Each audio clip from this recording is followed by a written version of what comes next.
തിരുവനന്തപുരത്ത് വനം വകുപ്പിന്റെ അനുമതിയില്ലാതെ കൊണ്ടുപോയ തേക്കിൻ തടി പിടികൂടി. GST എൻഫോഴ്സ്മെന്റ് വിഭാഗമാണ് ലോറിയിൽ കടത്തിയ തേക്കിന്റെ തടി പിടികൂടിയത്. കൊല്ലത്തുനിന്ന് ഫർണിച്ചർ നിർമ്മാണ സ്ഥലത്തേക്ക് കൊണ്ടുവരികയായിരുന്നു തടി. അക്ഷയ കൃഷ്ണാനന്ദ് ചേരുന്നു. അക്ഷയ, എങ്ങനെയാണ് ഇത് പിടിച്ചത്?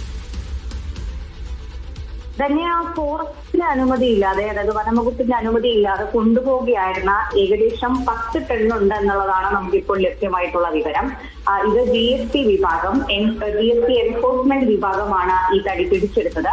കൊല്ലത്ത് നിന്നും തിരുവനന്തപുരത്തേക്ക് ഒരു ഫർണിച്ചർ നിർമ്മാണ സ്ഥലത്തേക്ക് കൊണ്ടുവരികയായിരുന്നു എന്നുള്ളതാണ് നിലവിൽ ലഭ്യമായിട്ടുള്ള വിവരം. ഈ GST എൻഫോഴ്സ്മെന്റിന്റെ നേതൃത്വത്തിൽ